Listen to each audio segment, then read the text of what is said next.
Hello everyone, आप सभी का स्वागत है मेरे यूट्यूब चैनल में। तो आज हम जा रहे हैं वृंदावन। तो चलिए आज मैं आपको बताऊंगी वृंदावन के बारे में कुछ की पॉइंट्स। वृंदावन उत्तर प्रदेश के मथुरा ज़िले में स्थित है, एक महत्वपूर्ण और धार्मिक ऐतिहासिक नगर है। वृंदावन को भगवान श्री कृष्ण की जन्मभूमि माना जाता है। यह स्थान भगवान कृष्ण की कुछ अलौकिक बाल लीलाओं का केंद्र माना जाता है। वृंदावन में कई ऐसे मंदिर हैं जो कृष्ण और राधा जी को समर्पित हैं।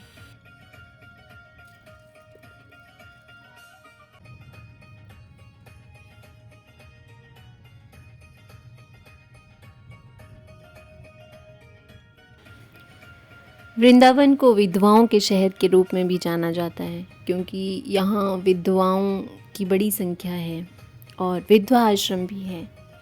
वृंदावन की एक खासियत यह है कि यहाँ अनेक ऐतिहासिक धरोहर, सैकड़ों आश्रम और कई गौशालाएं हैं। वृंदावन में मथुरा का पेड़ा काफ़ी फेमस है और श्री कृष्ण जी को पेड़ा ही भोग के रूप में ज़्यादातर चढ़ाया जाता है।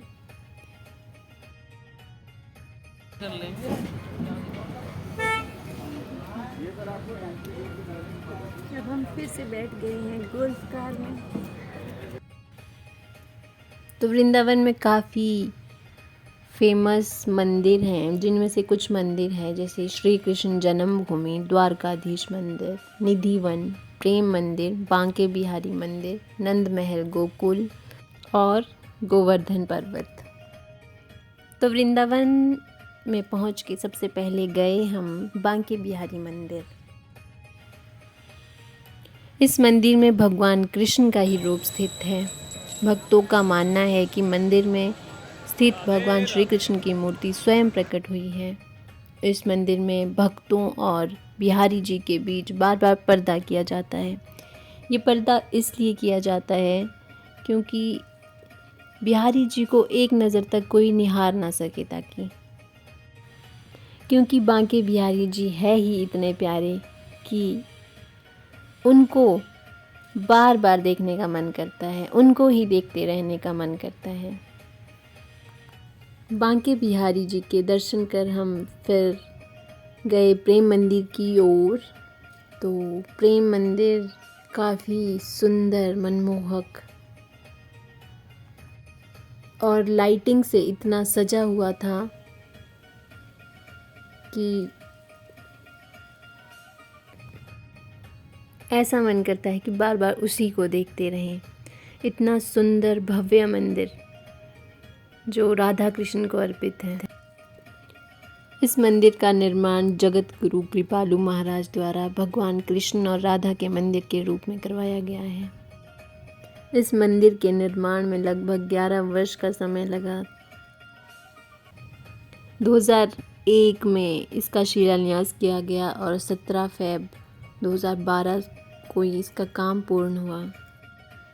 मंदिर के निचले तल पर राधा कृष्ण का मंदिर है और प्रथम मंजिल पर सीताराम का मंदिर है। मंदिर में फुआरे, राधा कृष्ण की मनोहर झांकियाँ, श्री गोवर्धन लीला, कालिया नाग, दमन लीला, झूलन लीला की झांकियाँ उद्योगों के बीच सजाई गई है। मंदिर के भवन में गोवर्धन पर्वत की एक झांकी भी बनी हुई है जो बिल्कुल सजीव दिखती है।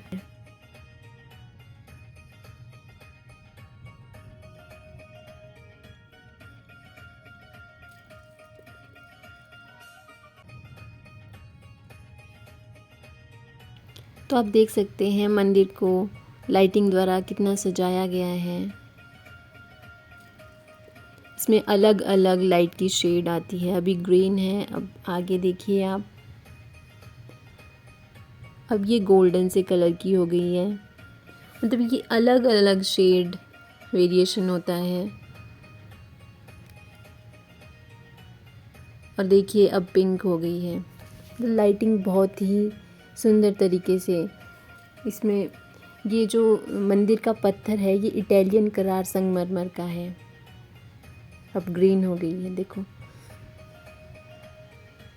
तो सफ़ेद संगमरमर की दीवारों पर की गई बारीक नक्काशी मंदिर की सुंदरता में का चार चांद लगा देती है। ये देखिए झांकियाँ जो यहाँ के गार्डन्स में की गई है, इन्हें भी लाइटिंग द्वारा काफ़ी सजाया गया है। जो ये आपको पशु दिख रही है ना, गाय, ये भी एक मूर्ति टाइप बनाई गई है। ये है कृष्ण जी और बलराम जी और ग्वाले। और ये देखो, ये कृष्ण सारी गोपियों के साथ डांस करते हुए, ये भी गार्डन में ही झांकी दिखाई गई है।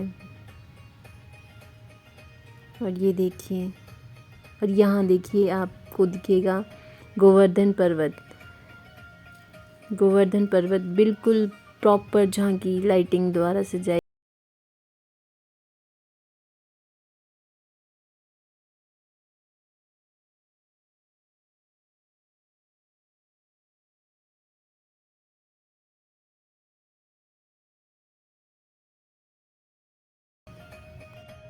और फिर प्रेम मंदिर से वापस आके हम आए डिनर करने। वहाँ से हमें ये पागल बाबा मंदिर दिखा।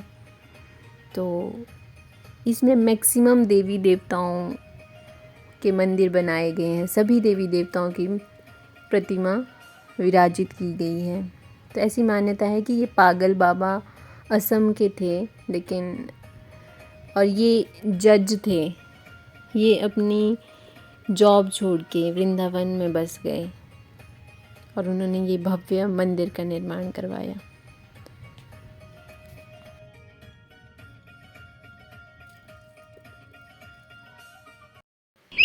ये है नेक्स्ट मॉर्निंग और देखिए आप सुबह का व्यू। आज हम जाएंगे मथुरा।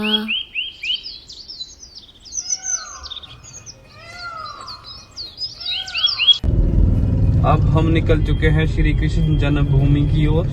सुबह के बजे हैं 9। ये हमारा वृंदा मथुरावन का फर्स्ट एक्सपीरियंस है। बहुत, अगर मैं इसको बोलूं तो वृंदावन में तो you will find people everywhere. लोग ही लोग, दर्शन करने के लिए भी धक्का मुक्की। बट हाँ, यहाँ की हवाओं में थोड़ा शांति दिखती है। बाकी इसके अलावा if you want to come, you should plan for normal working days. और सैटरडे संडे में तो बहुत रश रहता है। अभी देखते हैं ये श्री कृष्ण जन्मभूमि में क्या हाल रहता है। उसके बाद आपको किसी भी मंदिर में अच्छे से दर्शन नहीं कर पाते। 5 सेकंड के दर्शन होते हैं बस, वो भी भीड़ भाड़ में, धक्का मुक्की में। हाँ, यहाँ पे एग्जैक्टली ये अभी तो यही चल रहा है बिकॉज ये सीजन टाइम है। उसके बाद शायद मार्च अप्रैल में थोड़ा कम हो जाए।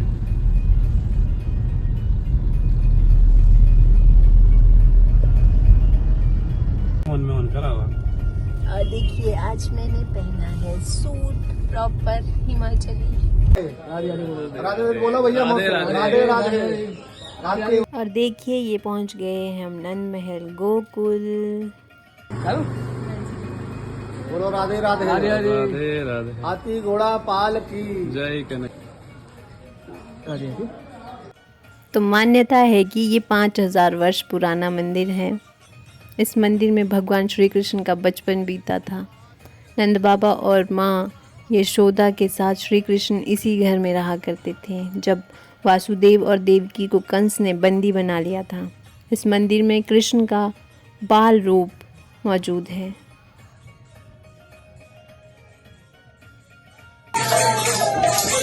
ये गोकुल में कीर्तन हो रहा है, गोकुल के नंद भवन में। ये शिमला से आए हमारे भाई साहब। यहाँ कई मूर्तियाँ रखी हुई है, जिसमें से बलराम जी की मूर्ति को कहा जाता है कि ये स्वयं प्रकट हुई है।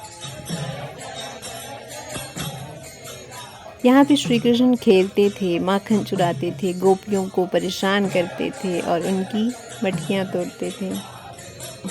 इस नंद महल गोकुल को 84 खंबा मंदिर भी कहा जाता है। तो हम यहाँ परिक्रमा कर रहे थे।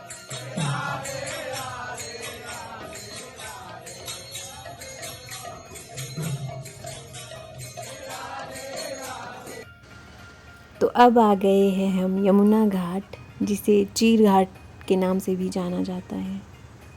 तो हमने यहाँ पे बोटिंग करी यमुना जी पे। तो वृंदावन में स्थित चीर घाट भगवान श्री कृष्ण के चीर चुराने की लीला का प्रतीक है। मान्यताओं के अनुसार यमुना नदी के इसी घाट पर भगवान श्री कृष्ण ने गोपियों के वस्त्र चुराए थे।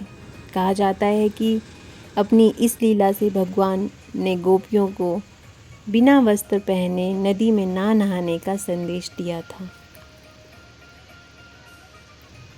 तो क्या आप मुझे बता सकते हैं कि वृंदावन धाम का नाम वृंदावन क्यों पड़ा? चलिए मैं आपको बता देती हूँ। वृंदा यानी तुलसी, मीन्स यहाँ पे तुलसी के बहुत से वन हैं। तुलसी के वन होने के कारण यहाँ का नाम वृंदावन पड़ा। तो यहाँ पे निवास करती है वृंदा देवी, तुलसी देवी, वृंदावन, इसीलिए वृंदावन का नाम वृंदावन पड़ा। क्या आप भगवान श्री कृष्ण जी की 8 पटरानियों के नाम जानते हैं? नहीं जानते तो मैं आपको बता देती हूँ। पहला है रुक्मणी, जामवंती, सत्यभामा, कालिंदी यानी यमुना, मित्रविंदा, सत्या, भद्रा और लक्ष्मणा।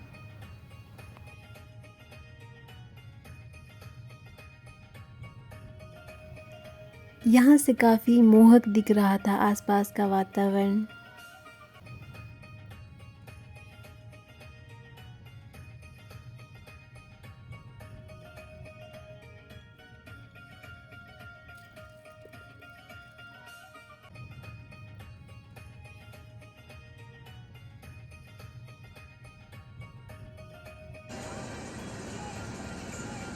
मैं बोटिंग काफ़ी एंजॉय कर रही थी। मैंने पहली बार ही बोटिंग की है लाइफ में। तो इसके बाद गए हम श्री कृष्ण जन्मभूमि कंस मामा के कारागार, जहाँ पे श्री कृष्ण ने जन्म लिया था। जिस कारागार में श्री कृष्ण जी ने जन्म लिया था हमने वो भी देखा, लेकिन वहाँ पे फ़ोन अलाउड नहीं थे। तो हमने कार को पार्किंग पे लगा के फ़ोन कार में ही रख दिए थे। वहाँ पे कोई भी इलेक्ट्रिक चीज़ अलाउड नहीं थी ले जाना, तो हम वहाँ का कुछ भी कैप्चर नहीं कर पाए।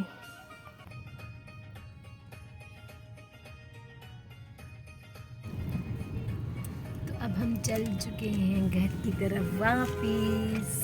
अभी बज रहे हैं 3:30। Continue on service road for 1 kilometer. और यहाँ पे इतनी गर्मी है तो टी शर्ट पे उतर गए हैं। मैंने भी जैकेट उतार ली है। एसी चलाया है 22 मिनट। और आपके दे सकते हैं कहाँ एसी चला बंद कर दिया आपने जैसे ही बोला।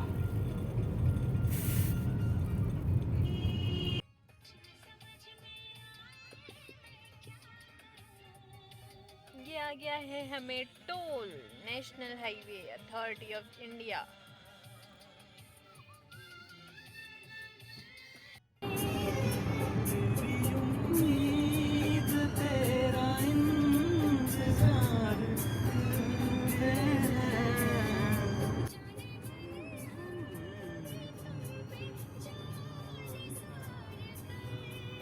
तो चलिए गाइस ब्लॉग की करते हैं समाप्ति। Stay tunes guys, thank you all. मिलते हैं नेक्स्ट ब्लॉग में। Bye bye.